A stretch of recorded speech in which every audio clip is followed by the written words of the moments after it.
네, 여러분 안녕하십니까? 가장 빠른 종합 뉴스큐 시작합니다. 일본의 경제보복 조치 이후 한일 갈등과 맞물리면서 도쿄올림픽 개최로도 시선이 쏠리고 있는데 방사능 노출 우려도 제기되고 있습니다. 게다가 아베 정권의 최근 행보가 올림픽 정신에도 위배된다는 지적이 있어 잠시 뒤에 이 문제 짚어보도록 하겠습니다. 그런가 하면 아베 정권의 우경화에 대한 우려가 높아지면서 아베의 배후 조직도 덩달아 관심입니다. 일본 회의 어떤 조직인지 알아보겠습니다. 먼저 오늘의 주요 뉴스입니다.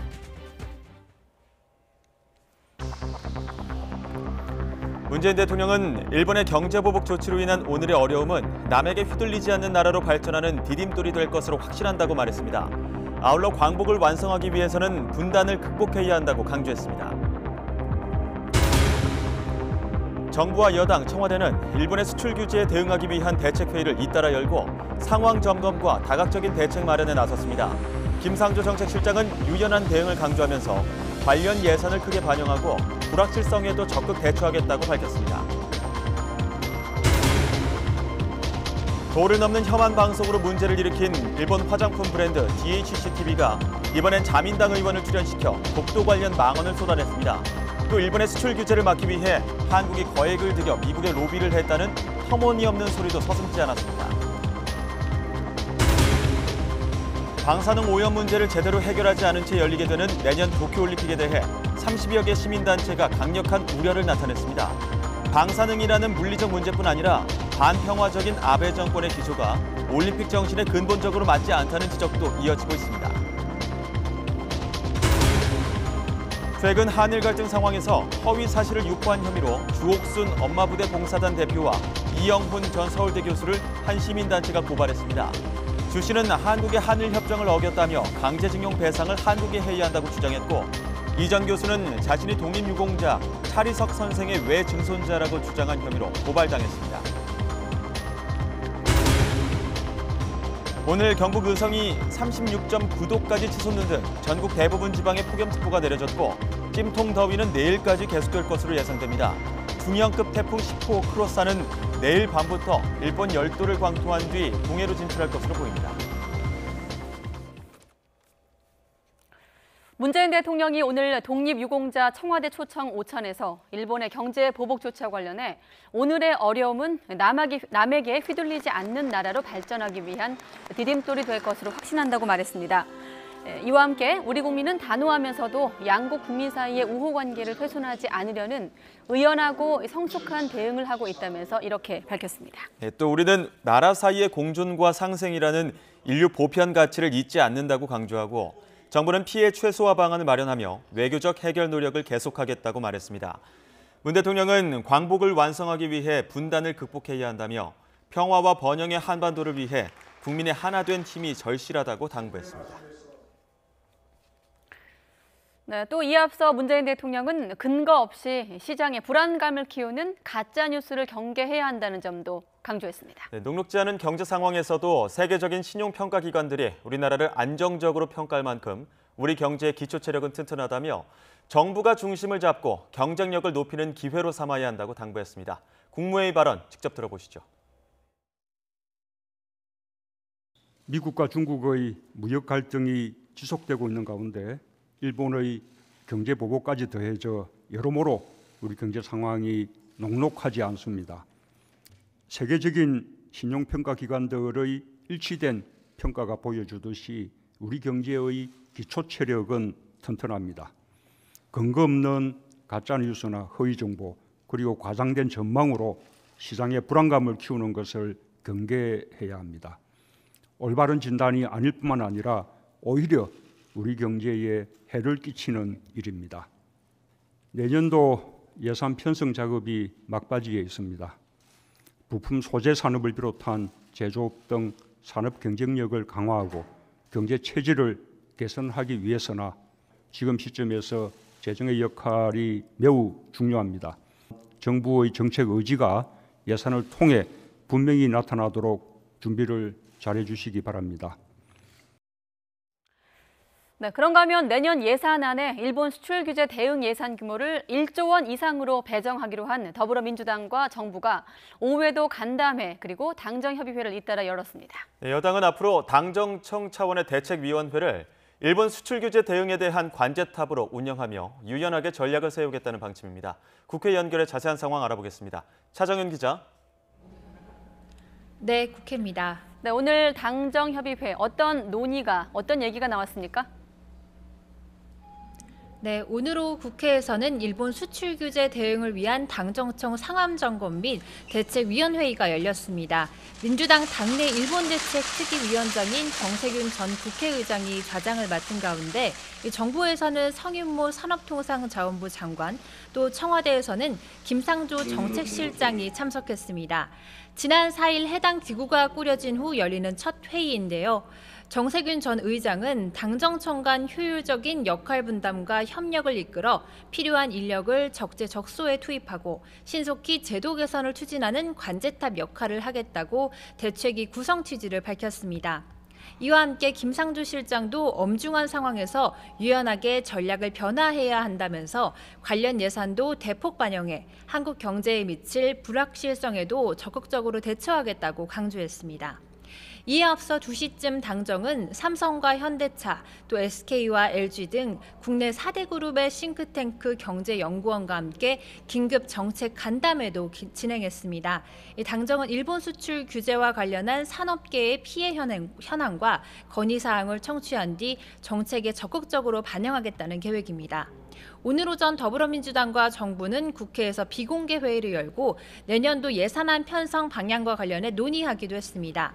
민주당 윤관석 정책수석 부의장은 예산 당정협의회가 끝난 뒤 기자들과 만나 내년 예산은 경기 대응과 혁신 성장 뒷받침을 위해 확장적인 재정 운영 기조를 가져가기로 했다고 밝혔습니다.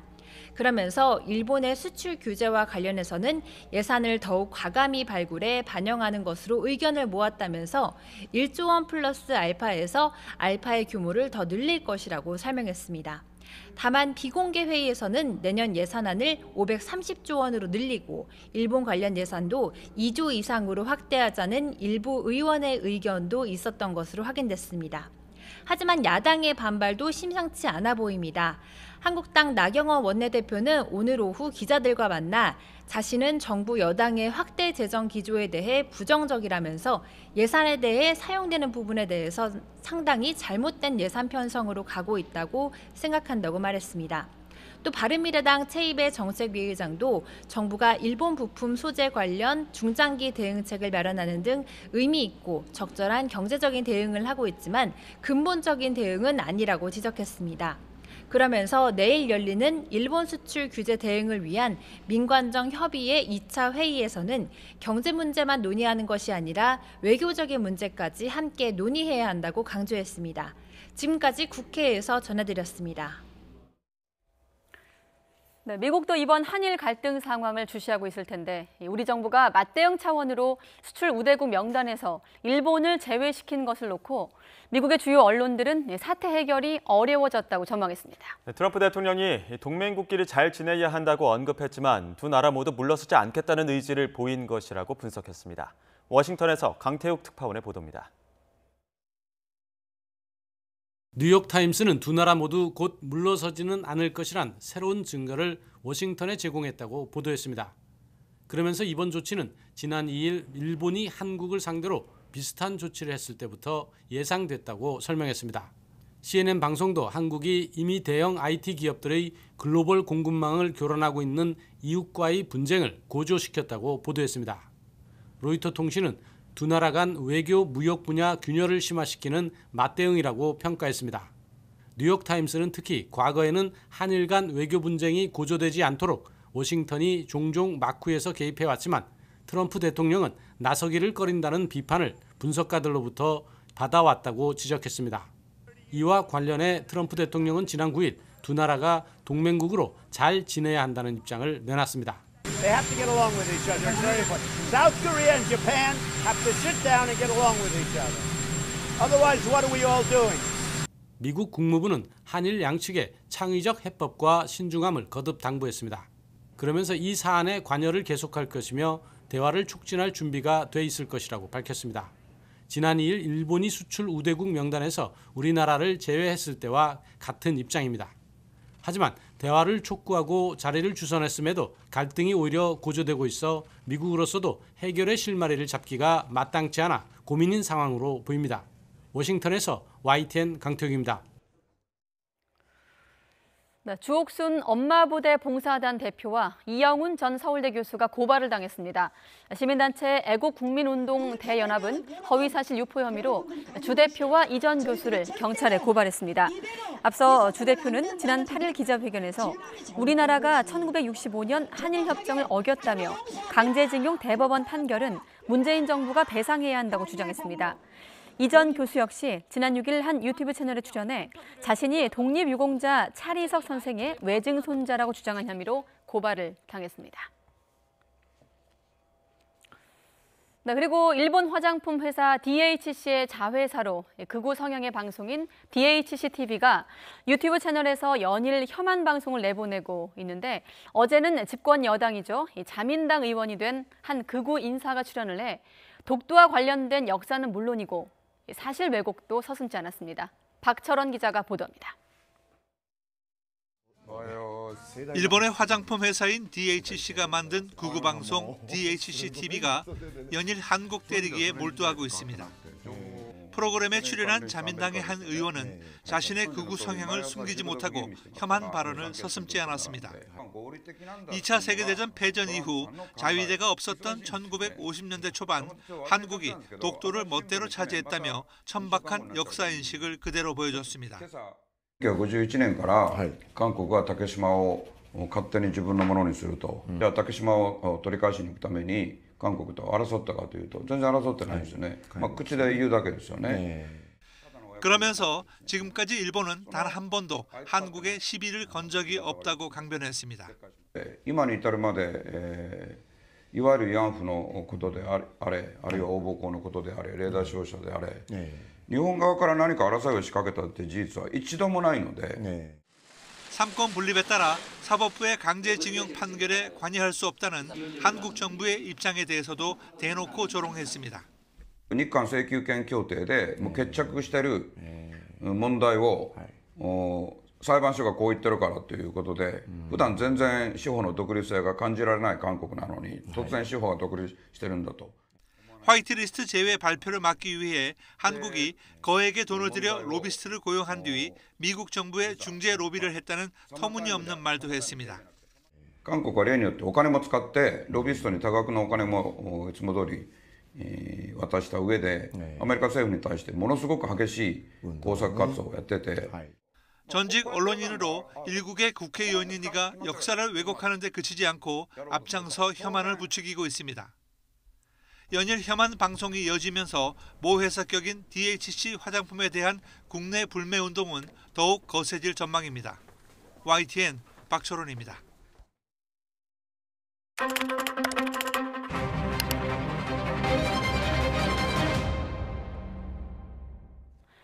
네, 최근에 한일 갈등 이후 아베 정권의 배후로 지목되고 있는 정치 단체가 있습니다. 바로 일본 회의란 것인데 오늘 뉴스 TMI를 통해서 알아보도록 하겠습니다. 박석원 앵커, 네, 그림자 조직이다 뭐 이런 얘기도 있던데 이 회의 구성원의 면면을 보면 또 공식 조직 같기도 하고요. 어떤 단체입니까? 네, 일본 회의. 말 그대로 일본 최대 규모의 우익 단체라고 보시면 됩니다. 일본의 모든 우경 활동과 논란들의 뿌리를 추적해보면 결국 일본 회의에 닿아 있다는 이야기가 있을 정도죠. 일각에서는 일본 회의가 아베 총리를 훈육했다는 의견도 있습니다. 한번 들어보시죠. 아베 수상이 그때 이제 정치에 입문한 초년생이었습니다. 그러니까 초년생이던 아베 수상을 훈육해서 역사 수정주의 포함해서 우리가 아는 우경화의 기수로서 그리고 일본을 이끄는 수상으로서 키워낸 사실은 산실이라고 할 수 있는 게 일본 회의. 네, 일본 회의는 1997년 종교단체를 중심으로 한 일본을 지키는 모임과 보수 문화인 조직 일본을 지키는 국민회의라는 일본 유력 우파단체 두 곳이 통합해 결성됐습니다. 이때 아베 총리도 창립 멤버라는 이야기가 돌고 있죠. 47개 지역에 본부를 두고 있고 241개 지부를 설치했습니다. 또 2016년 기준 회원 수는 3만 8천 명이지만 각종 우익 가맹단체까지 합하면 800만 명에 이를 정도로 촘촘한 조직망을 갖추고 있습니다. 만들자 건강하고 자랑스러운 일본이라는 구호를 내세우며 출범했지만 실질적으로는 이들이 주장하는 내용은 다음과 같습니다. 헌법 개정을 통해 천황제를 부활시켜야 한다.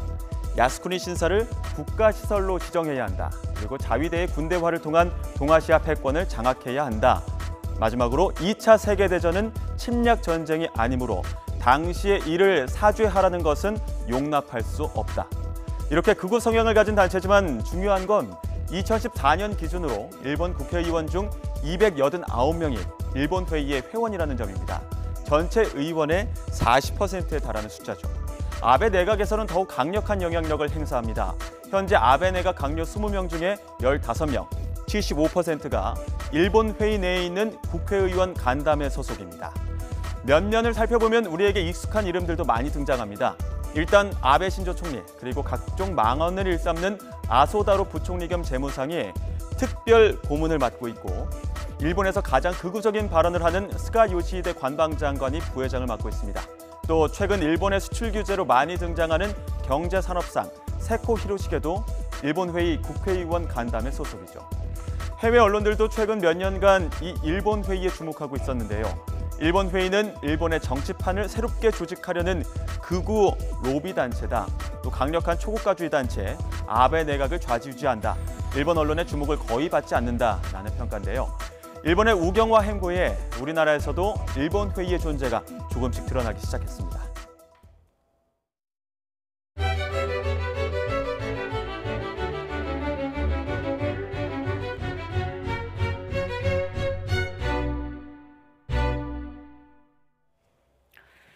네, 법무부 장관 지명 이후 SNS 활동을 자제하는 등 말을 아끼던 조국 후보자가 오늘 출국길에서 간략한 입장을 밝혔습니다.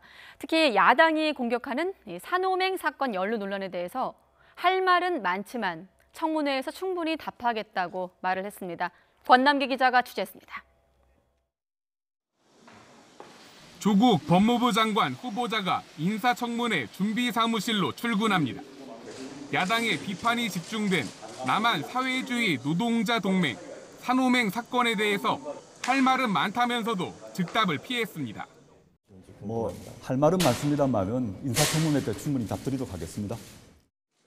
앞서 황교안 자유한국당 대표 등은 산호맹 사건에 연루돼 국가보안법 위반 혐의로 실형을 선고받은 조 후보자의 과거를 거론하며 법무부 장관 자격이 없다고 공세를 폈습니다. 국가 전복을 꿈꿨던 사람이 법무부 장관 될 수 있습니까? 조 후보자는 앞으로 있을 인사청문회에서 수감 당시 엠네스티 양심수로 선정된 것과 이후 고문 사실 등이 드러나 사건 관계자들이 사면 복권됐다는 점 등을 강조할 것으로 보입니다.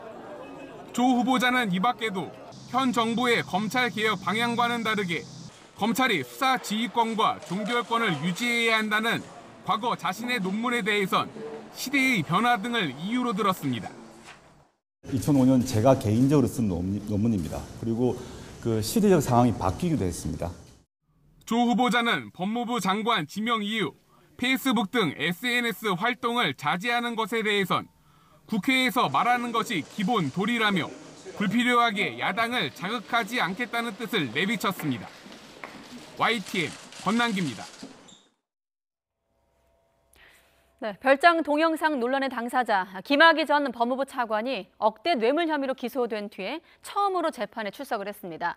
김 전 차관 측 성폭행 혐의 등에 대해서 이미 2번 무혐의 처분을 받았는데 이번엔 생뚱맞게도 뇌물 혐의로 기소됐다면서 혐의를 전면 부인했습니다. 박기환 기자가 보도합니다. 1억 7천만 원대 뇌물을 받은 혐의로 재판에 넘겨진 김학의 전 법무부 차관이 자신의 첫 공판에 출석했습니다. 황토색 수의를 입은 채 흰 수염을 길게 기른 모습이었습니다. 검찰은 김 전 차관이 지난 2006년부터 건설업자 윤중천 씨에게 수차례 뇌물과 성접대를 받고 사건 진행 상황을 알려줬고 또 다른 사업가 최모 씨로부터도 5천만 원이 넘는 뇌물을 받았다고 공소 이유를 설명했습니다. 김 전 차관은 혐의를 전면 부인했습니다.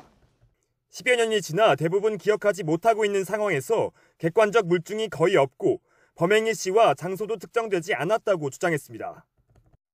또 과거 성폭행 혐의 등에 대해 이미 2차례 무혐의 처분을 받았음에도 검찰이 어떤 혐의로든 처벌하기 위해 생뚱맞게도 뇌물 혐의로 기소했다고 지적했습니다.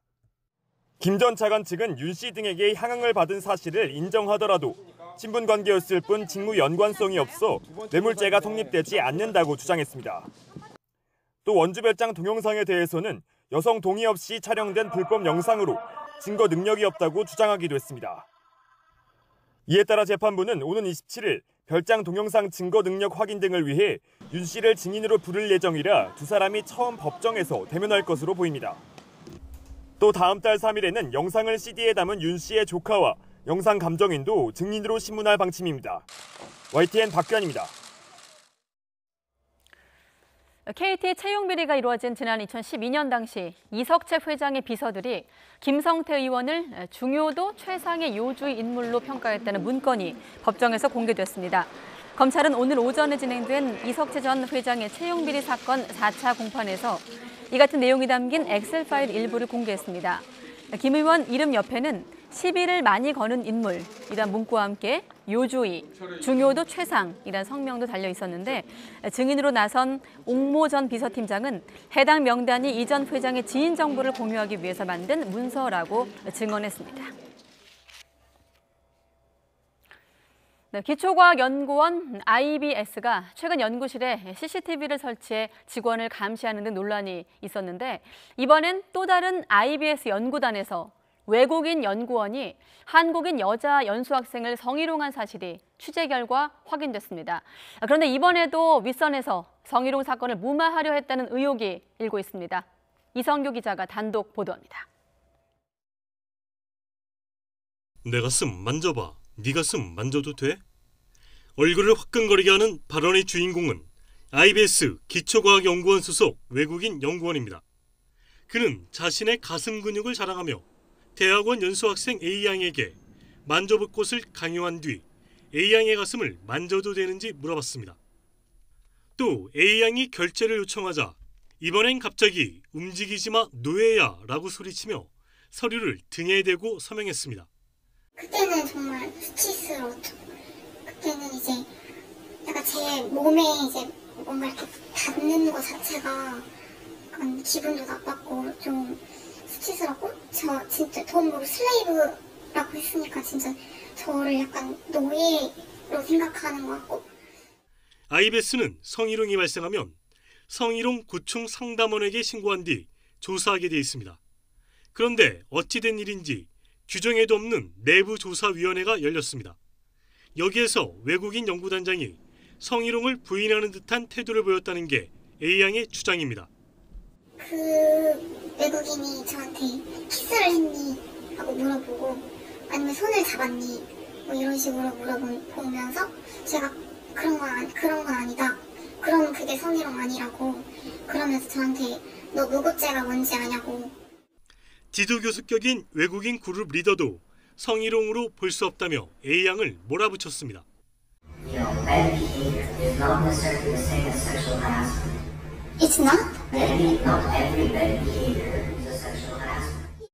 그러나 IBS 조사 결과 성희롱이 인정됐고 가해자에게는 3개월 감봉 처분이 내려졌습니다. 연구단이 본 조사에 앞서 내부조사위원회를 열어 성희롱 사건을 무마하려 했다는 합리적 의심이 가능한 대목입니다. 성희롱 사건에 관한 조사는 신중에 신중을 기해야 합니다. 혹시라도 조사 과정에 문제가 있다면 당사자에 대한 2차 가해는 물론이거니와 또 다른 피해자들이 고발을 봉쇄하는 것이 되죠. 철저하게 따져보겠습니다. 이에 대해 연구단은 연구단 차원에서 피해자에게 고통을 줄 수 있는 발언을 한 적이 없고 성희롱 사건이 아니라는 취지의 언급을 한 사실도 없다고 해명했습니다. 성희롱 사건에 대한 무마 시도와 솜방망이 처벌이 잇따르면서 IBS의 부끄러운 민낯이 적나라하게 드러나고 있습니다. YTN 사이언스 이성규입니다.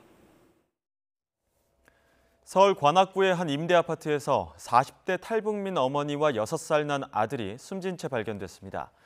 경찰은 생활고를 겪던 모자가 아사했을 가능성이 큰 것으로 보고 있습니다. 자세한 내용 취재기자 연결해 알아보겠습니다. 김대겸 기자. 네, 사회부입니다. 네, 안타깝게도 모자가 숨진 지 한참이 지나서야 뒤늦게 발견됐다고요? 네, 그렇습니다. 지난달 31일 서울 봉천동의 한 임대 아파트에서 탈북민 42살 한모 씨와 6살 난 아들이 숨진 채 발견됐습니다. 수도료와 전기료가 수개월째 밀린 것을 이상하게 여긴 아파트 관리인이 경찰에 신고해 발견한 건데요. 발견 당시 시신은 이미 심하게 부패한 상태로 경찰은 2달 전쯤에 숨진 것으로 보고 있습니다. 경찰은 여러 정황으로 볼 때 숨진 모자가 아사했을 가능성이 크다고 보고 있습니다. 집안 냉장고에는 고춧가루 외에 먹을거리가 전혀 없었고 발견된 시신도 굉장히 마른 상태였다고 합니다. 경찰은 정확한 사인은 부검 결과가 나와봐야 알겠지만 외부 침입이나 극단적 선택의 흔적이 없고 한 씨 모자가 생활고를 겪었던 정황들을 토대로 아사 가능성에 무게를 두고 수사를 하고 있습니다. 네, 탈북민에 대한 정부 지원이나 주변 도움은 없었던 겁니까? 네, 우선 숨진 모자는 지난 2009년 탈북해 한국으로 들어온 것으로 알려졌는데요. 2009년부터 약 1년 동안 기초수급비를 받았던 것으로 확인됐습니다. 이후 중국 교포를 만나 결혼한 한 씨는 경남 통영과 중국 등을 오가며 생활한 것으로 알려졌습니다. 올해 1월 남편과 이혼한 뒤 극심한 생활고를 겪었던 것으로 보이는데 한 씨가 이혼 뒤 숨지기 전까지 국가에서 지원받은 금액은 한 달에 10만 원의 양육수당이 전부였습니다. 탈북민 협회를 통해 취재해본 결과 한 씨 모자는 이웃들과 별다른 교류 없이 조용히 살아온 것으로 전해졌습니다. 기초생활수급자는 보통 본인이 신청하거나 이웃들의 신고로 심사를 통해 자격이 주어지게 되는데요. 지자체 관계자는 한 씨가 여러 곳을 옮겨 다니며 생활하고 이웃들과 교류가 적다 보니 사례 발굴에서 빠지게 된 것이라고 설명했습니다. 일각에서는 사회 안전망의 부재로 송파 세모녀 사건과 유사한 비극이 또다시 반복됐다는 지적이 나오고 있습니다. 지금까지 사회부에서 전해드렸습니다. 네, 이렇게 탈북 모자가 숨진 것과 관련해 통일부는 탈북민에 대한 관리가 안 됐던 부분이 있다고 밝혔습니다. 통일부 당국자는 오늘 기자들과 만나 숨진 탈북 여성이 지난해 10월 관악구로 이사한 이후에 거주지 신변보호 담당관이 전화 연락을 취했지만 이루어지지 않았다며 이같이 밝혔습니다. 이어 이 여성이 신변보호 담당관 하나센터 상담사와 연결이 되지 않아서 탈북민이 받을 수 있는 최대의 지원이 이루어지지 못한 측면이 있다고 덧붙였습니다. 서훈 국가정보원장이 하노이 북미 정상회담 이후 김영철 북한 노동당 부위원장에게 통일전선부장 자리를 넘겨받은 장금철과 지난 4월 회동한 것으로 파악됐습니다. 정부 고위 당국자에 따르면 서 원장은 장금철 부장과 지난 4월 중순 이후 판문점 지역에서 회동했는데 하노이 북미 정상회담 결렬로 북한의 대미, 대남 라인이 재편된 이후 상견례 목적이 컸던 것으로 알려졌습니다. 서 원장은 당시 회동에서 하노이 북미 정상회담 결렬 이후 북미 간의 실무 협상이 조속히 재개돼야 하고 이를 위해 할 일은 하겠다는 입장 등을 전달한 것으로 전해졌습니다. 서울에 다시 폭염경보가 내려지는 등 35도 안팎의 찜통 더위가 기승을 부리고 있습니다. 북상 중인 10호 태풍 크로사는 광복절인 모레 일본을 강타할 것으로 보입니다. 취재기자 연결해 더위와 태풍 전망 알아보겠습니다. 정혜윤 기자. 네, 기상팀입니다. 네, 지금 서울 등 내륙 곳곳에 다시 폭염경보가 내려졌다고요? 네, 그렇습니다. 비가 내리면서 잠시 주춤하는가 싶던 무더위가 다시 맹위를 떨치고 있습니다.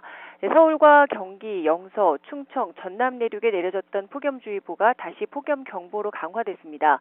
기온도 큰 폭으로 올랐습니다. 경북 의성 기온이 36.9도로 전국에서 가장 높았고 청주 35.7도, 대구 35.4도, 전주 35.1도, 서울도 35도까지 올랐습니다. 이 같은 찜통더위는 내일까지 이어지다 광복절인 모레 전국에 비가 내리면서 주춤할 것으로 보입니다. 네, 지금 일본 쪽으로는 10호 태풍 크로사가 향하고 있다고요? 네, 중형급의 강한 태풍으로 발달한 크로사가 광복절인 모레 일본을 강타할 것으로 보입니다. 기상청은 10호 태풍 크로사가 광복절인 모레쯤 일본 규슈 동쪽을 스치듯 지나 혼슈에 상륙한 뒤 관통할 것으로 보인다고 밝혔습니다. 올해 발생한 태풍 가운데 가장 강력한 위력을 지녔는데 일본에 다가가면서 조금 더 발달할 것으로 전망돼 큰 피해가 우려됩니다. 태풍이 진로대로 움직인다면 우리나라에서 태풍의 영향을 받는 지역은 울릉도 독도와 동해안입니다. 태풍이 일본을 지나 동해로 진출하면 울릉도 독도는 태풍의 직접 영향권에, 동해안은 간접 영향권에 들 것으로 보입니다. 기상청은 15일 오후부터 16일 이 지역에는 강풍과 함께 많은 비가 내리겠다며 경계를 당부했습니다. 지금까지 YTN 정혜윤입니다.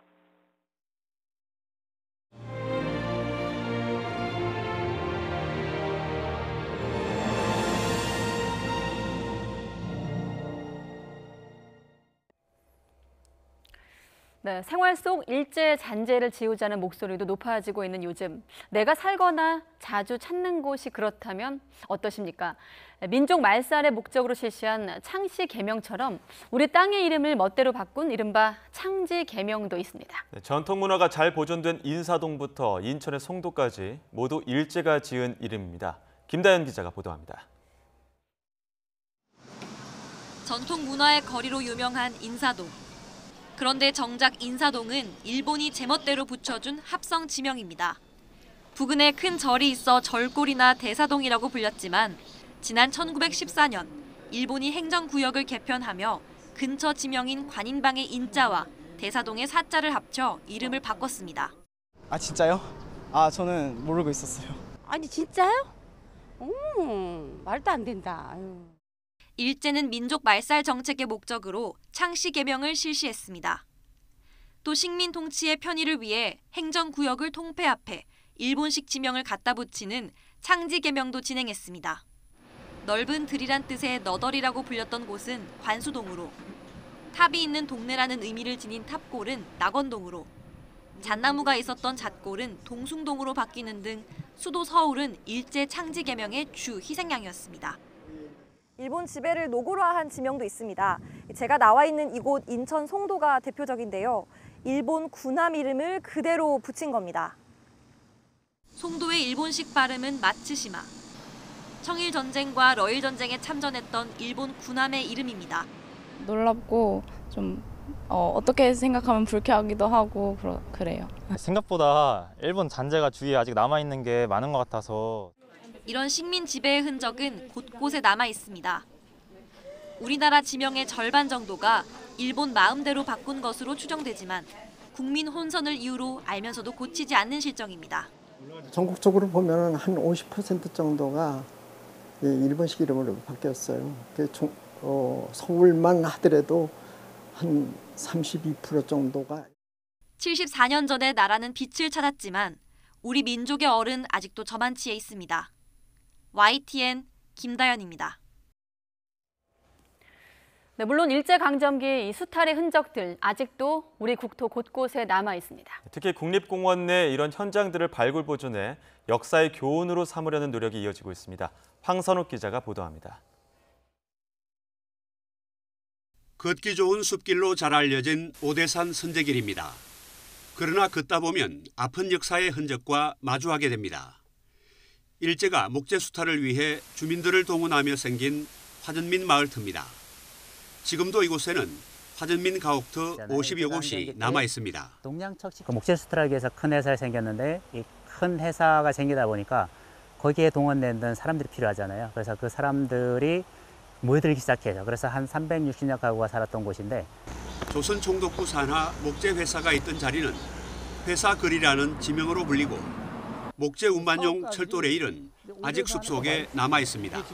산을 다녀도 이런 거 그냥 지나치고 그랬는데 오늘 이렇게 또 와서 설명을 해주시니까 우리가 그 일본한테 그 일제 36년의 역사를 다시 한번 우리가 되돌아볼 수 있는 시간이 되고 나서 동백꽃이 유명한 한려해상 지심도에도 아픈 역사의 흔적이 배어 있습니다. 포진지 4곳과 포탄 탄약고, 탐조등 보관소 등이 원형 그대로 보존돼 이곳이 일본 해군 기지였음을 말해줍니다. 1938년 지어진 이 목조 건물은 광복 전까지 일본군 소장 사택으로 사용된 곳입니다. 국립공원공단은 일제 수탈 현장의 발굴 보존 노력과 함께 역사 탐방 프로그램 운영을 강화하기로 했습니다. YTN 황수룩입니다. 일본군 위안부 피해자 기림의 날 기념식이 내일 오전 11시 백범 김구 기념관에서 열립니다. 지난해에 이어 올해 2번째로 열리는 이번 행사에는 위안부 피해자와 시민단체, 학계와 시민 등 300여 명이 참석합니다. 올해 기념식은 위안부 피해자 할머니를 다룬 영화 애움길의 이승현 감독이 사회자를 맡았고 유족이 어머니에게 드리는 편지를 낭독할 예정입니다. 네, 그리고 일제강점기 어른뿐만 아니라 조선의 아이들도 어린이들도 강제 노역에 끌려가 인간 이하의 삶을 강요당했습니다. YTN이 광복 74주년을 맞아 그동안 가려졌던 아동 강제 동원 실태를 집중 조명하는 시간을 마련했는데요. 첫 순서로 피해자들의 증언입니다. 먼저 한동호 기자의 리포트 보시겠습니다. 부모 형제 이별하고 타양에 나와 2, 3, 4월 진기내에 백골 못 보고 5, 6월 더운 날에 바람 못 쐬고 11살에 가족을 그리며 부르던 노래. 일본군 방직공장으로 끌려간 최점덕 할머니는 그때를 지금도 잊을 수 없습니다. 일제는 나이와 성별 관계없이 한 가족에 한 명씩 무조건 차출해 갔습니다. 댕기다 가서 이제 댕기도 못했지.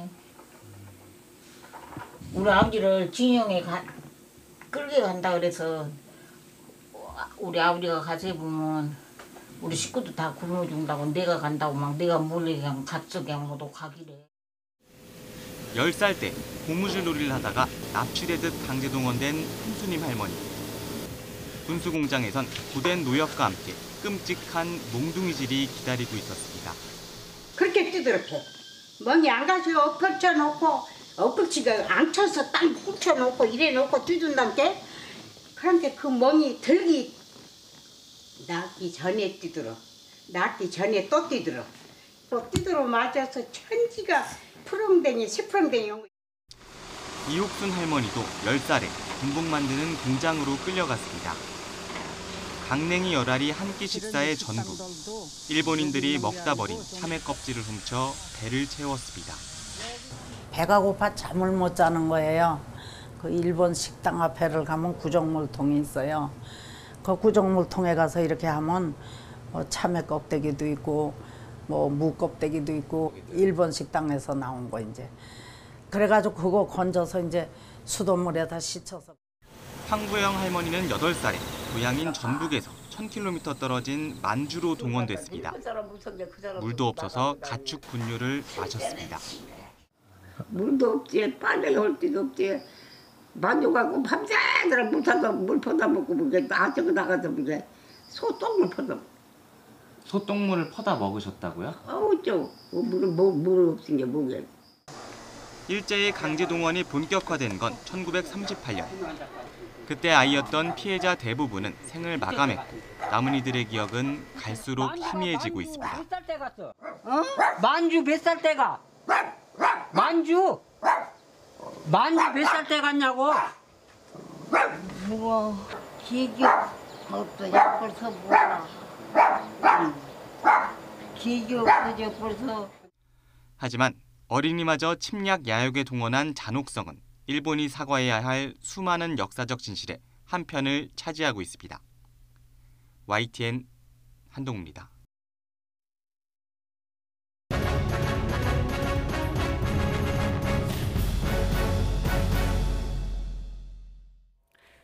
네, 피해자분들의 말씀을 좀 더 들어볼 필요가 있겠습니다. 어린이 강제동원 문제 취재한 이슈팀 취재기자와 함께 자세한 얘기 나눠보도록 하겠습니다. 이정미 기자 나와 있습니다. 어서 오십시오. 네, 안녕하십니까. 자, 앞서 이 한동호 기자 리포트에서도 이제 할머니 분들의 마지막에 기억이 안 나시는 분까지 말씀을 드려봤는데, 자, 이정미 기자 10살 남짓이면 지금 초등학생들이거든요. 저학년일 수도 있고 4학년 정도 됐는데 지금보다 아마 체격도 더 작았을 거예요. 아마 조선시대이기 때문에. 자, 이런 아이들을 데려다가 무슨 일을 시켰던 겁니까? 그러게 저희도 이제 그게 궁금했습니다. 근데 조금 전에 한동호 기자의 보도에서 보셨듯이 이제 대강 어떤 일을 했는지는 나오는데요. 제가 설명을 드리는 것보다 직접 들어보시는 게 어떤 일을 하셨는지 아실 수 있을 것 같아서 저희가 인터뷰를 준비를 해봤습니다. 들어보시죠. 그냥 이게 높은데 창고 같은데 그냥 목화솜이 잔뜩 있어요. 목화솜이 잔뜩 있는데 그 솜먼지에 눈도 보이질 않아요. 그 안에선 사람도 안 보여요. 그런데다 걔하고 저하고 갖다 집어넣고 이걸 돌려서 이제 그 솜으로 실을 빼라 하더라고요. 쫓아가가지고 그 열몇 대를 혼자 돌리는데도 실 하나 탁 끊어지면 그게 찰까닥 쓰면 그 소리 쓰는 소리 듣고 쫓아와가지고 빠가야로 기사마 그냥 하얗고 그냥 빨리 돌리라고 난 하얘 하고 그냥 벌레같이 일만 해야 돼요. 아무 생각할 여지가 없어요. 실을 여기서 이렇게 하면 이렇게 이렇게 하면 그걸 실 자선 것이요. 그럼 막 찡겨 갖고 줄이 이렇게 올라가서 말 가르쳐줘도 몰라. 그거 하다가 실 딱 끊어지면은 일본 사람이 보면 그것도 그렇게 못한다고. 생전 이렇게 밀어도 그 머리카락이 같은 것이 하나만 해서 톡톡 떨어지면 이놈 날아가서 이놈 떨어지고 이놈 날아가서 이놈 떨어지고 한 여러 개 떨어지면 일본 학자들이나 뭐 우국단체들은 어린아이들 설령 동원을 했더라도 무슨 일 시켰겠냐 뭐 이런 의견들도 하던데 오히려 더 혹독하게 아이들을 이 노동에 착취를 했군요. 네, 그렇습니다. 저희가 만난 분들은 대부분 할머니들이었는데요. 그래서인지 대부분 방직 공장에서 일하신 분들이 많았습니다. 그리고 말씀하셨듯이 우익학자들은 아이들을 불러와봤자 무슨 일을 시켰겠냐, 그냥 뭐 심부름 정도 했을 것이다라고 얘기를 했는데요. 실제로 저희가 만난 분들 중에는 그런 분도 있긴 했습니다. 그분의 얘기도 한번 들어보시죠. 둘이가 진로 나이가 작아서 한 동네에서 매시 갔는데 둘이가 진로 11사람인데 나이 작다고 공장에는 안 넣어주고 기계가 무섭다고 안 넣어주고 뉘꽃이 삶았어. 뉘꽃을 삶아서 어디서 네 아까로 실어 오대마. 그러면 그것을 버나 번지에다 가시우타를 해놓고 거기다 우리 보고 이제 그거는 기계가 없으니까 널으라 그래. 그래서 작작 허체 널으고. 네, 이렇게 그냥 뭐 기계를 다루는 일을 하지 않으신 분도 있었지만 적지 않은 분들이 어린 나이에도 말 그대로 힘든 노역을 해야 했던 분들도 적지가 않습니다. 그리고 사실 10살 남짓한 어린이들한테 리어카를 끌고 이제 집 나르는 거 시켰다는 것도 사실 가혹한 일입니다. 더군다나 당시 기록을 보면요, 야간 근로까지 했던 게 드러나거든요. 아시겠지만 사실 10살 남짓이면 잠이 굉장히 많은 나이입니다. 한참 놀 나이죠. 그렇죠. 놀 나이기도 하고요. 그런데 이 아이들에게 주간 근로뿐만 아니라 야간 근로까지 시켰다는 거는 그 노동 강도에 그거를 이제 상관없이 굉장히 가혹한 일이었음에는 분명해 보입니다. 지금의 10살, 11살을 한번 대입해서 판단해 보시기 바랍니다. 누에고치를 삶아서 리어카로 실어오고 과연 그 나이에 맞는 일인지 한번 뭐 시청자분들도 판단하실 텐데, 자, 이정민 기자, 이 부분은 어떻습니까? 강제 동원에 대해서 일본은 자발적으로 갔다고 주장을 하고 있거든요.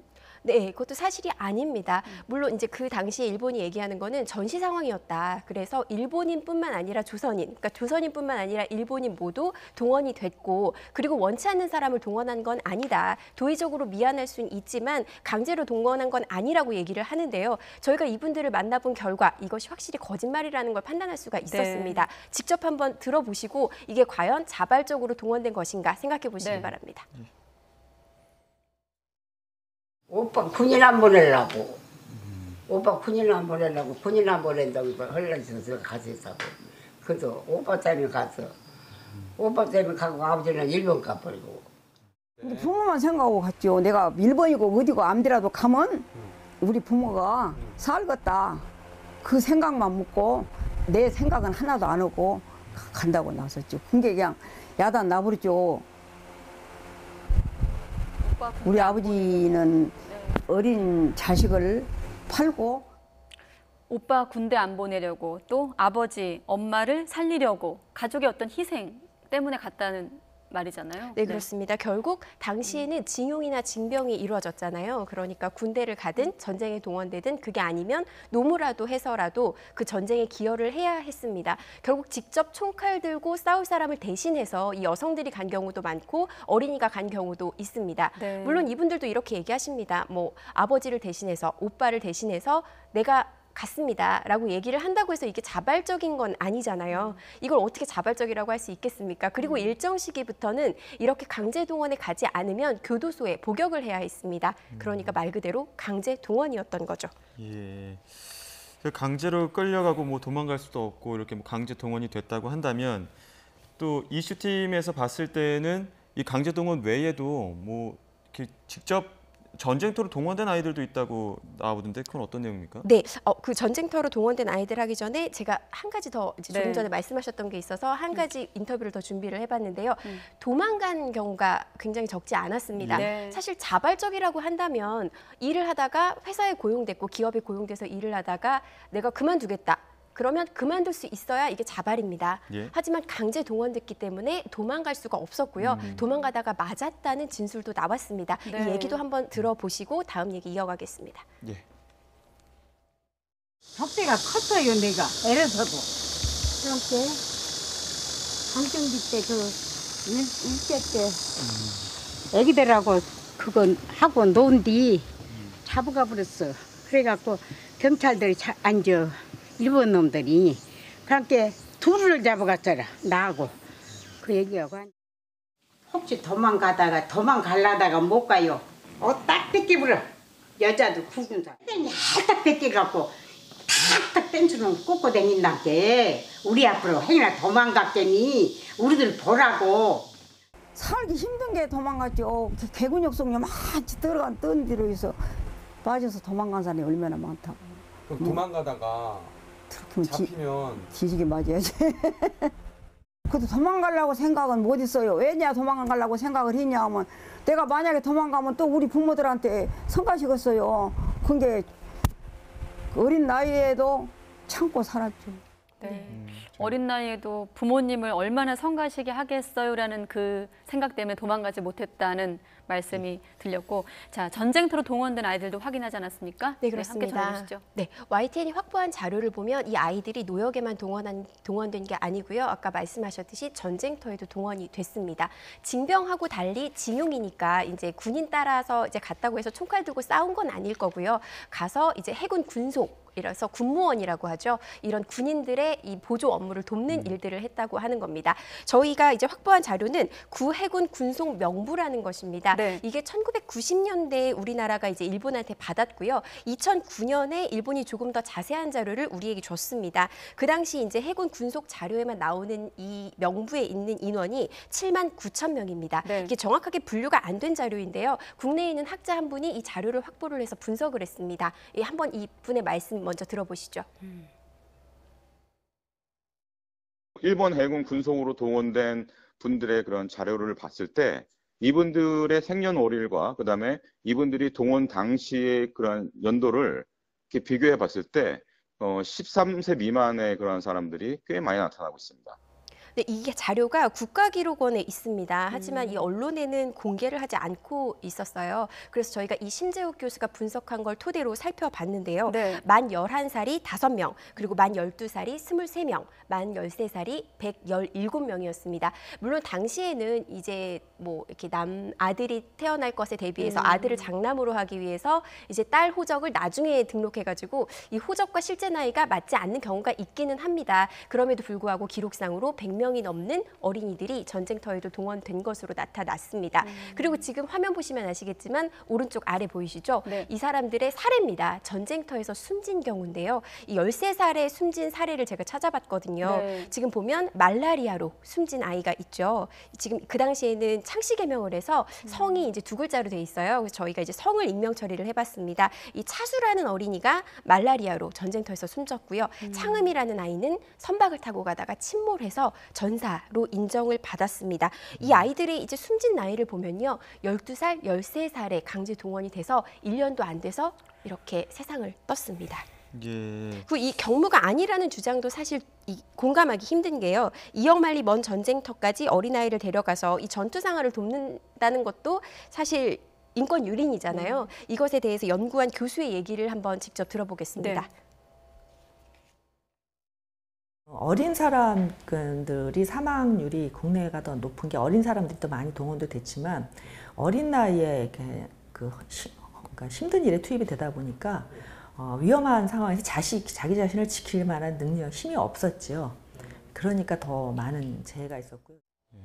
일본 또 이에 대해서 전시 상황이기 때문에 뭐 어쩔 수 없었다, 뭐 당시에는 합법적으로 동원을 했다 이런 이야기를 또 하더라고요. 네, 사실 지금 저희 한일 관계가 굉장히 냉각돼 있잖아요. 네. 그것의 기본이 되는 그 주장이 있습니다. 저희는 일제강점기 이 우리나라를 식민지 지배한 건 불법이었다라고 얘기를 하는 거고요. 일본은 이것을 합법으로 봅니다. 물론 도의적으로 우리가 미안하긴 하지만 당시에 우리는 강제 동원령 해서 법을 만들어서 합법적으로 너희를 동원했다. 그래서 도의적으로 미안하지만 이건 법적으로 문제가 없다라고 얘기를 하는데 저희가 팩트를 체크해봤더니 이것도 사실이 아니었습니다. 1941년에 일본이 우리나라 사람을 강제 동원하려고 노무조정령이라는 걸 만들거든요. 네. 여기 보면 14세 이상 남자, 여자를 동원한다고 적혀 있습니다. 당시에도 일본은 어린이는 이런 노무에 동원하면 안 된다라는 걸 인식하고 있었던 거죠. 하지만 이제 1945년에 패전이 임박해지자 다급해졌죠. 이렇게 되니까 이 국민 근로 동원령 시행 규칙을 바꿔서 12세 미만만 제외합니다. 그러니까 12세까지는 동원할 수 있게 만든 거죠. 그럼에도 불구하고 12세가 안 된 어린아이들은 동원하지 않는 게 법적으로 규정돼 있었던 겁니다. 그 법도 사실 지금 시점에서 인정하고 싶진 않습니다만 그렇죠. 그 법에도 져야 된다, 위에 된다 이런 얘기죠. 그렇죠. 그 네. 법도 말이 안 되는 거지만 그걸 계속 합법이라고 일본이 주장을 한다면 그것마저도 틀린 얘기가 되는 거죠. 그러다가 패전이 임박하니까 부랴부랴 그 기준을 낮췄다. 네. 자, 그럼 이정민 기자, 이렇게 동원된 아이들은 얼마나 되는 겁니까? 사실 이 정확한 수가 집계가 안 됩니다. 사실 그 2005년에 이제 정부가 위원회를 만들어서 피해자 조사를 한 적이 있거든요. 예. 하지만 그 당시에도 이 나이를 정확하게 확인할 수가 없어서 이 어린아이 동원에 대해서는 집계를 한 적이 없습니다. 대략 이제 저희가 호적상 이제 추정만 할 수가 있는 건데요. 조금 전에 인터뷰했던 정혜경 박사가 그 당시 2005년 정부위원회에서 활동을 했거든요. 그 당시에 한 1000명 정도 여성 피해자로 인정된 사람들의 명부를 갖고 있었어요. 예. 그래서 이분들을 정혜경 박사가 직접 만나본 거예요. 그랬더니 이 1000명 가운데 400명 정도가 어린아이로 확인이 됐다고 합니다. 이렇게 추정치만 나오는 거고요. 2005년 당시에 위원회가 피해자로 인정한 사람만 21만 명 정도였거든요. 그러니까 1000명을 확인했는데 400명이었으니까 21만 명 전원을 확인한다면 어린아이는 더 늘어날 수밖에 없겠죠. 뭐 일부라도 찾아서 다행이긴 하지만 더 많은 피해자들 찾아야 될 것 같기도 하고요. 지금 이렇게 이슈팀이 만난 할머님들 같은 경우는 어떻게 찾게 된 거죠? 네, 그 궁금하시죠. 저희도 네. 처음에 어린이들이 동원됐다라는 사실을 알고 만나봐야 되겠다라고 생각을 했습니다. 하지만 이게 찾아지질 않더라고요. 기록이 없으니까. 네, 맞습니다. 아까 말씀하셨듯이 21만 명 피해자로 인정된 이 명부는 정부에서 갖고 있습니다.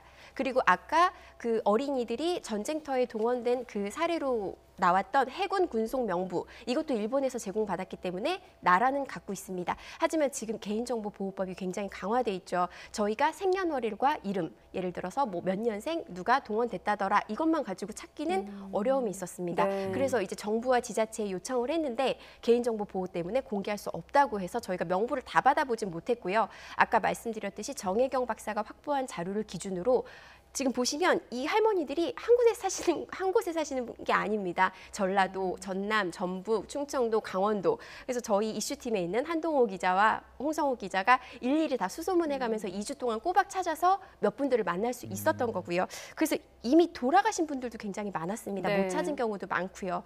그래서 정부가 사실 이걸 찾으면 더 쉽게 찾지 않을까라는 생각이 들기도 했습니다. 네. 명부가 있으니 생사도 정부는 쉽게 알 수가 있을 거고 그러면 조금 더 그 노력을 기울였으면 좋겠다. 그리고 하는 또 생각이 들었어요. 피해자분들이 고령인 점을 감안하면 더 많은 분들이 좀 살아계실 때 자료 확보가 좀 중요하다는 생각이 드는데 마침 이정미 기자 기사에 이런 댓글이 있더라고요. 이 기사를 보고 나서 온라인 역사박물관을 만들어 전시해 놓자. 그래서 온 국민이 좀 일상적으로 이런 자료를 좀 들여다볼 수 있게 해달라. 이와 함께 말씀하신 대로 좀 이분들이 살아계실 때 더 많이 이런 기사를 제작하고 좀 취재해서 남겼으면 좋겠다. 이런 댓글이 있어서 소개를 해드렸고 자 내일도 후속 보도가 있습니까? 네, 그렇습니다. 저희가 왜 이 자료가 정부에서 관리가 안 됐는지 그 부분에 대해서 내일 또 후속 보도를 이어갈 거고요. 이 보도 보고 정부에서도 뭔가 좀 노력이 있었으면 하는 바람입니다. 네. 네, 내일의 보도까지 또 기대해 보도록 하겠습니다. 지금까지 이슈팀 이정미 기자와 함께 이야기 나눴습니다. 오늘 말씀 고맙습니다. 수고하셨습니다.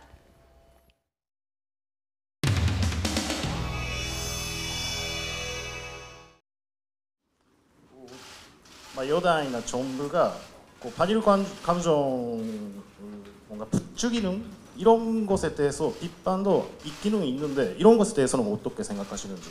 원인 제공은 외교적 문제를 경제보복으로, 경제침략으로 끌어들인 아베 정부의 조치 때문에 야기된 거 아닙니까? 그거에 대해서는 어떻게 생각하세요?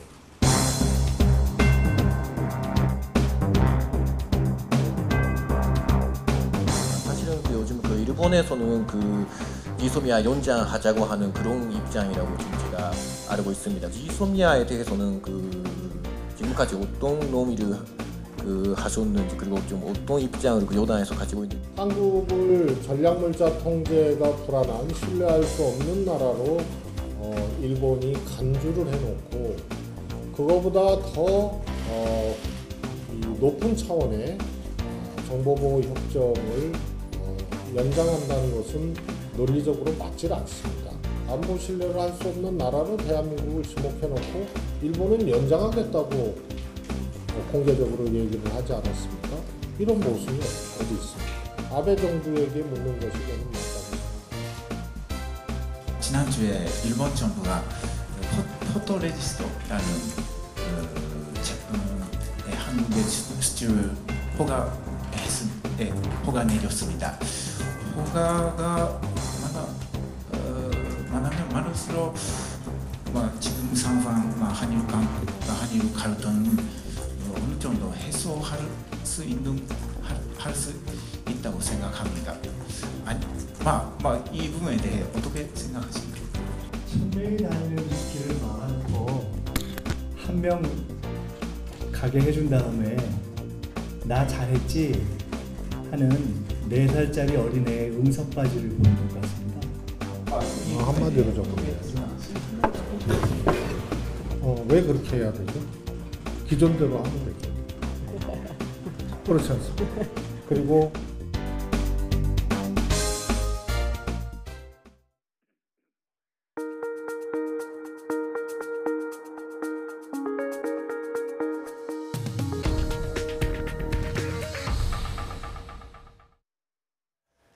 시위대의 공항 점거로 어제부터 운영이 중단됐던 홍콩 국제공항의 항공기 이착륙이 다시 시작됐지만 오늘도 항공기의 운항 취소가 속출하고 있습니다.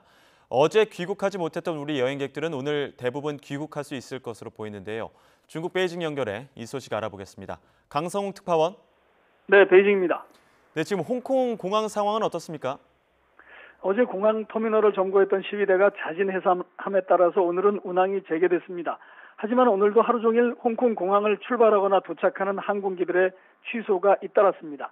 홍콩 국제공항 측은 이번 운영 중단의 여파로 취소된 항공기가 300편이 넘는다고 밝혔습니다.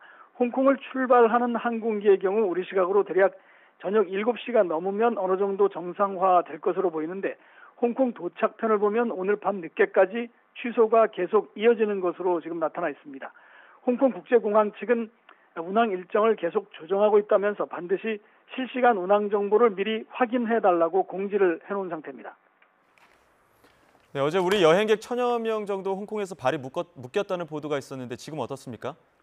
현재 남아있던 1000명 정도의 우리 여행객들은 오늘 대부분 귀국이 가능할 것으로 보입니다.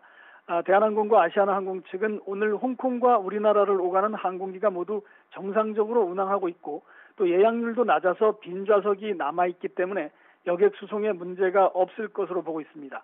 오늘 대한항공과 아시아나항공의 경우 홍콩과 우리나라 노선에 출발과 도착이 각각 7편씩이 배정돼 있는데 현재까지는 모두 정상 운항을 하고 있습니다. 하지만 어제 시위에 나섰던 시민들이 오늘 오후 다시 홍콩 공항으로 집결하고 있어서 변수가 되고 있습니다. 네, 오늘 평일인데도 시위대가 다시 모일 가능성이 있다는 겁니까? 네, 그렇습니다. 외신들은 어제 시위를 주도한 사람들이 오늘 다시 공항에 모이자고 촉구를 하고 있다고 전하고 있습니다. 그리고 조금 전에 소식에 따르면 수백 명의 시위대가 홍콩 공항으로 다시 모이고 있다, 이런 소식이 들려오고 있습니다. 어제는 5,000명이 넘는 사람들이 갑자기 홍콩 공항으로 몰려갔습니다. 시민들은 지난 일요일에 한 여성 시위 참가자가 경찰이 쏜 고무탄에 맞아 실명 위기에 처하자 이에 항의하기 위해서 모인 것입니다. 홍콩 시민들은 토요일과 일요일뿐 아니라 최근에는 이렇게 평일에도 게릴라식 집회와 시위를 이어가고 있습니다. 또 시위 과정에서 진압경찰과 물리적 충돌이 빚어지고 중국의 상징물에 대한 훼손 사례도 발생하면서 중국 당국의 대응 수위도 높아지고 있습니다. 어제는 홍콩과 인접한 중국 선전시에서 수십 대의 장갑차가 집결해 있는 동영상이 급속히 유포되기도 했습니다.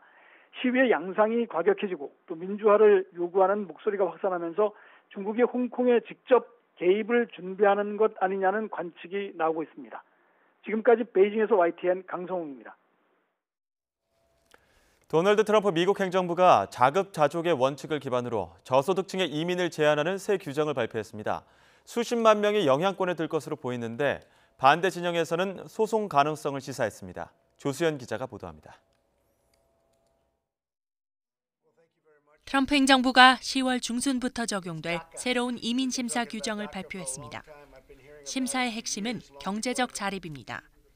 소득 기준을 맞추지 못하거나 정부의 복지 지원이 필요할 경우 당장 비자 발급이 어려워질 수 있다는 겁니다. 스스로 생활이 가능한 이들을 중심으로 영주권을 발급해 미국의 사회 안전망을 보호한다는 취지입니다.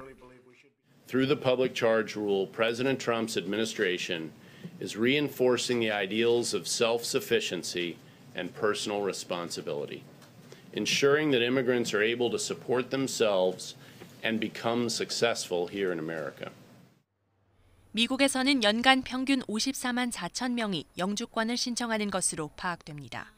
이 가운데 38만여 명이 심사 범주에 들 것으로 미국 언론들은 내다봤습니다. 민주당에서는 차별 의식을 드러내는 조치라는 비판과 함께 소송 준비 움직임이 나타나고 있습니다.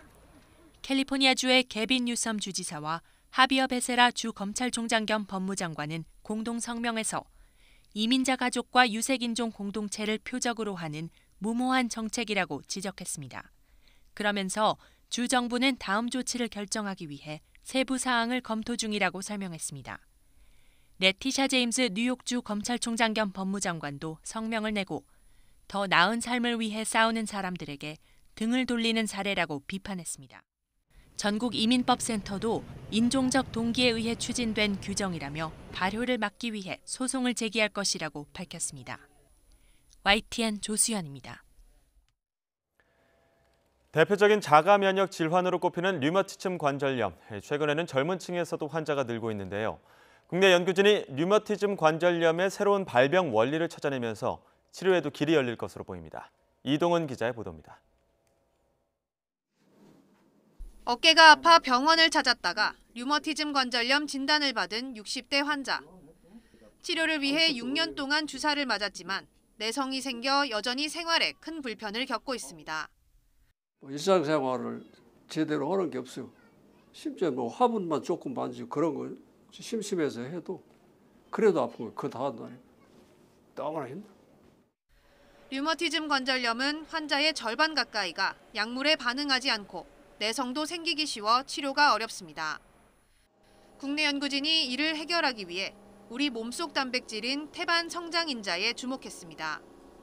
이 단백질이 많아지면 염증 물질을 내뿜는 병든 림프구가 활성화되고 주변 혈관들도 빨리 자라면서 증상이 악화한다는 사실을 찾아낸 겁니다. 실제로 쥐에게 태반 성장인자를 많이 만들어내도록 림프구를 주입했더니 염증 물질이 증가하면서 관절염이 나타났습니다. 반대로 태반 성장인자를 못 만드는 쥐는 관절염 발생률이 70%까지 떨어졌습니다. 태반 성장인자는 혈관 생성과 림프구의 생성을 촉진시키고 그를 통해서 류마티스 관절염과 같은 자가면역 질환의 발생을 증가시킨다.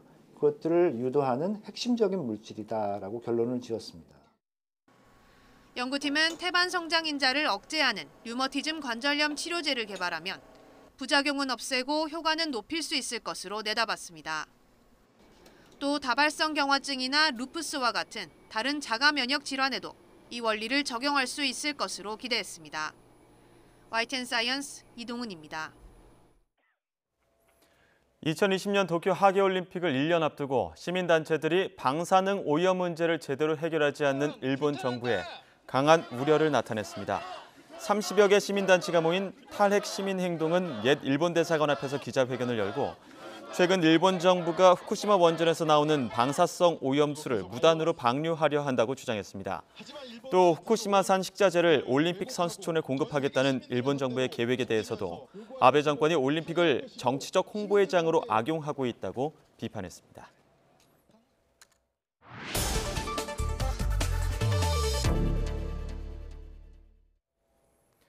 네, 앞서 전해드린 시민단체 연결해서 도쿄 하계올림픽에 대한 우려와 요구 사항 등을 들어보겠습니다. 시위에 동참한 시민방사능 감시센터 최경숙 간사를 연결해 이야기 나눠보겠습니다. 간사님 안녕하십니까?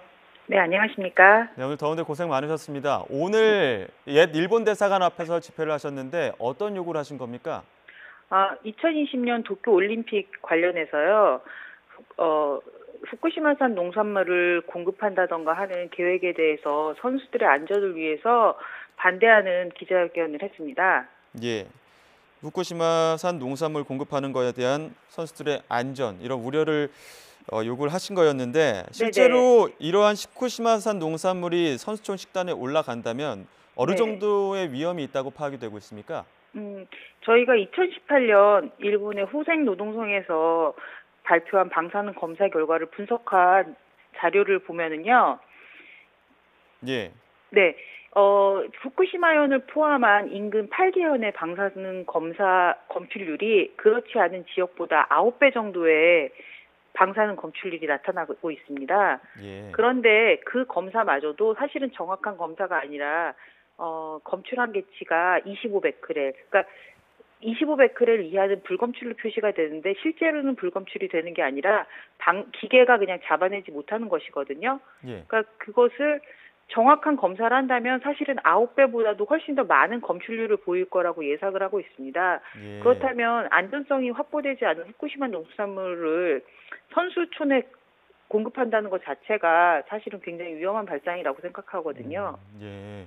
네네. 일본 내 검사에서도 정확하지 않은 검사인데도 9배입니다. 네네. 그렇지 않을 경우에는 더 큰 방사능이 검출될 수 있다는 얘기인데 일본 정부가 굳이 이렇게 후쿠시마 재료를 식단에 올리려는 이유는 뭐라고 볼 수 있을까요? 저는 아베 정부가 후쿠시마 원전 사고를 수습하지 못한 걸 자신들의 정치적 약점이라고 생각하고 있기 때문에 그것을 수습한다는 걸 어떻게 보이고 싶어서 하는 것 같거든요. 그러니까 2013년에 아베 총리가 올림픽 유치가 결정됐을 때 우리는 통제하고 있다라는 그런 발언을 했습니다. 예. 그런데 사실은 그때 전혀 오염수 문제나 여러 가지 방사성 관련한 문제를 전혀 해결하지 못한 상태였거든요.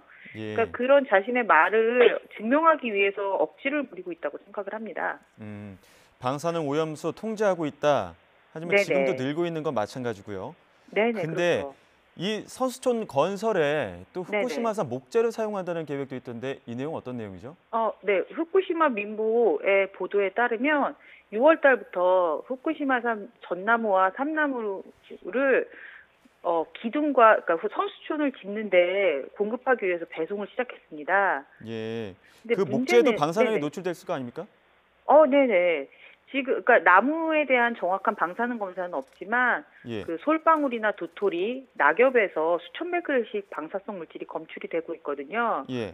그렇다면 나무도 방사능 물질에 오염이 되었다고 합리적 추정을 할 수 있겠죠. 예. 네, 그런 목재를 선수촌을 짓는데 쓰겠다고 지금 도쿄 선수촌 5개에서 6개 동을 짓는데 사용을 하겠다고 했습니다. 저희는 그것을 네네. 예, 말씀하시죠. 아니요. 그거는 거의 선수들에게 방사능 사우나를 시키고 있다라고 해도 과언이 아니라고 생각합니다. 예, 방사능 사우나 정도의 위험이 있지 않을까라는 또 네네. 우려도 전해주셨는데 후쿠시마산 목재 그리고 농수산물을 쓰는 것도 문제인데 야구와 소프트볼 같은 경우에는 후쿠시마에 있는 야구장에서 또 열린다고 하거든요. 네네. 저희가 그것에 대해서도 오늘 지적을 했는데 예. 미국의 원자력 전문가인 어니 건더슨 박사님이 계시거든요. 예. 그분이 2016년과 2017년 두 번에 걸쳐 일본에 방문해서 그 후쿠시마 그 아즈마 경기장 주변에 방사성 물질을 검사를 했습니다. 예. 그때 그 박사님께서 분석한 결과로는 아즈마 올림픽 경기장과 공원 주변에 사는 사람들의 방사성 노출 비율이 도쿄에 사는 사람보다 약 20.7배 높다고 추정을 했거든요. 피폭량이. 예. 네, 그렇다는 거는 거기서 야구 경기를 할 우리 선수들도 20배 정도의 피폭을 받는다고 생각을 할 수 있으면 될 것 같습니다. 어떻게 보면 경기에 참여하는 선수들을 볼모로 이 세계의 후쿠시마가 안전하다 이런 것들을 조금 알리려는 의도도 있지 않을까 이런 생각도 드는데 네네. 아울러 최근 다시 또 보도가 되고 있는데요. 이 100만 네. 톤이 넘는 오염수, 이 네네. 오염수를 방류하려는 계획도 결국에 올림픽을 앞두고 이 방사능 네네. 문제를 서둘러서 처리하려는 의도겠죠.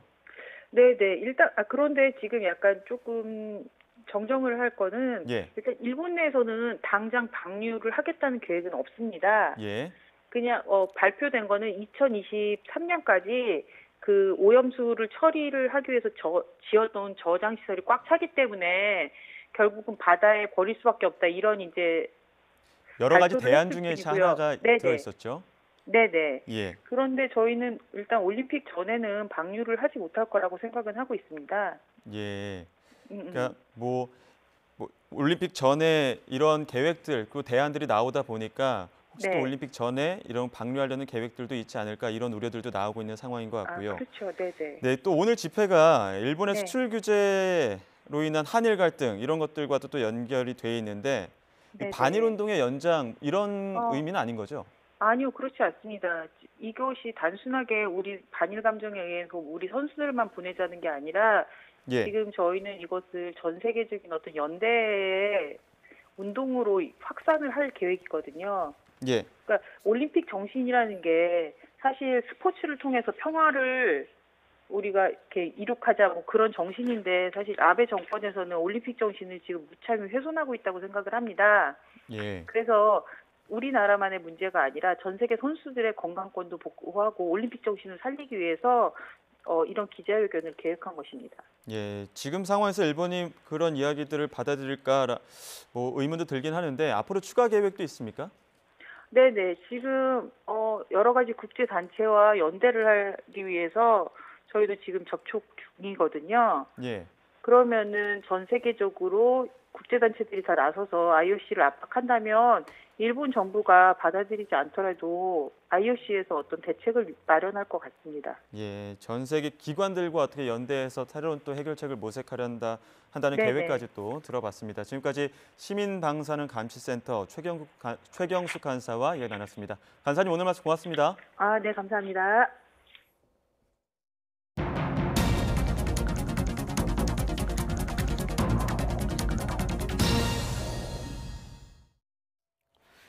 네, YTN은 부산 신항 일대 집안 침하 현상을 연속 보도하고 있습니다. 이번엔 두 번째 순서로 부산 명지 국제 신도시의 심각한 집안 침하 현상 보도합니다. 명지 국제 신도시 동북아 중심 국제 업무 시설과 외국 기업인 등 주거 시설을 조성하는 사업을 말하는데 김승재 기자가 그 현장을 취재했습니다. 명지 국제 신도시는 부산 신항과 더불어 부산 진해 자유무역구의 5대 개발 지역 가운데 하나입니다. 동북아 중심 국제 업무 시설과 주거 시설 조성이 목표입니다. 지난 4월 22일 새벽 1시쯤 명지 신도시의 횡단보도 앞 도로가 지름 15m, 깊이 1.6m 규모로 폭삭 내려앉았습니다. 도로가 침하하면서 상수도관이 파열돼 물이 터져나왔고 부근 교차로 교통신호등이 15도가량 기울기까지 했습니다. 침하 사고 2달이 되도록 도로 한쪽 3개 차선은 완전 통제돼 있습니다. 이처럼 집안 침하 현상이 발생하면서 옆에서 원룸과 오피스텔을 건설하고 있는 시공사에 비상이 걸렸습니다. 연약 집안을 다지기 위해 막대한 비용을 추가로 지불해야 하기 때문입니다. 통제된 도로를 보면 마치 밭이랑처럼 높게 솟아 있습니다. 측정 결과 도로가 60cm나 가라앉은 것으로 조사됐습니다. 침하가 전방위적으로 발생한 것을 알 수 있습니다. 이런 땅을 괜찮다고 준공 처리해서 국민들이 사용하도록 했다면 이거는 국가가 문제죠. 행정안수에서는 일어날 수는 없는 일입니다. 명지 신도시에 위치한 부산지검 서부지청. 2017년 10월 건물 완공 직후부터 가라앉기 시작해 1년 반이 지난 지금도 청사 곳곳에서 침하 현상을 쉽게 확인할 수 있습니다. 건물 입구 쪽 침하 정도를 1차 측정했더니 30cm가량 가라앉은 것으로 나타났습니다. 명지 신도시 역시 부산 신항과 마찬가지로 연약 집안 위에 조성되고 있어 집안을 단단하게 다지는 작업이 제대로 되지 않았다는 지적이 나오고 있습니다. 또 과도한 침하가 일어나가지고 또 공사가 지연되고 이러므로 해서 공장들이 다 떠나가 버림으로 해서 근본적으로 부산 경제에 결정적인 타격을 미치게 되었습니다. 부산 신항 배후단지에 이어 명지 국제 신도시까지 심각한 집안 침하 현상이 확인되면서 부산 진해 자유무역구의 안정성에 의문이 제기되고 있습니다. YTN 김승재입니다. 네, 이번엔 지방자치단체의 허술한 행정 처리를 지적하겠습니다. 애초 국립공원 안에 있으면 안 될 불법 시설이 버젓이 영업까지 하고 있다고 하는데 이상곤 기자가 취재했습니다. 충남 공주시가 최근 새롭게 선보인 관광 앱입니다. 이 가운데 계룡산 국립공원 자락에 자리 잡은 한 시설이 눈에 띕니다. 우수 한옥체험 숙박시설로 인증까지 받았는데 지난 5월 건축법 위반 사실이 무더기로 적발됐습니다. 4년 전 근린생활시설과 단독주택으로 건물을 지은 뒤 무단으로 증축하고 용도 변경도 없이 숙박시설로 사용해온 겁니다. 심지어 자연공원법상 국립공원에는 숙박시설 건물이 애초에 들어설 수도 없습니다. 소유자한테 뭐 자연철거를 지금 종용을 하든지 아니면은 뭐 위법 조치를 해서 처리를 할 계획입니다. 업주는 일부 증축시설을 철거하겠지만 자치단체로부터 한옥체험업 허가를 받은 만큼 운영에는 문제가 없다는 입장입니다. 한옥체험업은 관광진흥법에 따라 한옥에서 전통문화와 숙박체험이 가능한 시설만 갖추고 있으면 지정되는데 별도의 제한 규정은 없습니다. 게다가 자치단체가 국립공원 등과 논의를 거치지 않으면서 신청 서류에 대한 검증은 부실하게 이루어졌습니다. 관련 부서라든가 국립공원이라든가 뭐 허가과라든가 보건소 이런 데 좀 협의를 좀 했으면 이런 좀 실수를 좀 막았을 텐데 그런 부분이 좀 아쉬운 것 같고요. 그 관광진흥법상에 이제 그 기준이 애매모호한 부분이 있어서 거기에 기준을 맞추다 보니까 한옥체험업이 관광편의시설업으로 처음 지정된 건 10년 전. 문화체육관광부는 뒤늦게 한옥체험업 관리감독 기준이 부실한 문제를 인식하고 올해 기준을 강화하는 법령 개정 작업을 진행하고 있습니다. YTN 이상곤입니다. 네, 국토교통부가 이 쌍둥이를 임신했다고 속여 신혼부부 특별공급 아파트 청약에 당첨되는 등 부정 청약이 의심되는 사례 70여 건을 적발했습니다. 이번 점검은 지난 4월 수도권 5개 단지 표본 조사에서 당첨자들이 제출한 임신진단서 가운데 10% 정도가 허위 서류로 밝혀진 뒤에 전수조사로 확대된 겁니다. 수사 결과 부정 청약 사실이 확인되면 3년 이하의 징역이나 3천만 원 이하의 벌금을 물게 되고 적발일로부터 최장 10년간 청약을 신청할 수 없습니다. 엄마, 이가탄. 친구야. 아버님, 이가탄. 많은 분들이 이가탄을 복용하고 계십니다. 잇몸병엔 이가탄. 효과도 만족도 역시 이가탄입니다. 아시죠? 이가탄. 정수기에서 커피가 나와?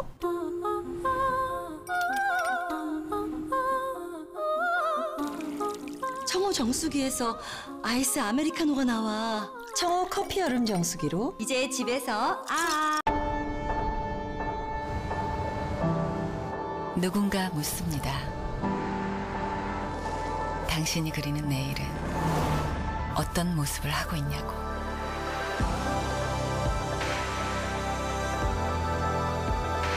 상상이 현실이 되는 공간을 만들어갑니다.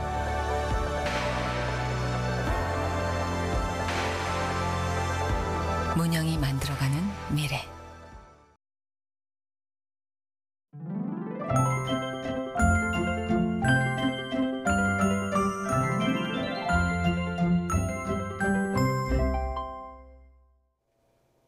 서울에 다시 폭염 경보가 내려진 가운데 낮 기온이 35.3도까지 올랐습니다. 내일도 가마솥 더위는 계속되겠습니다. 내일 서울과 춘천, 대전의 낮 기온이 35도까지 오르겠고 광주와 대구는 34도로 예상됩니다. 현재 10호 태풍 크로사는 중형급의 세력을 유지한 채 일본을 향해서 북상하고 있습니다.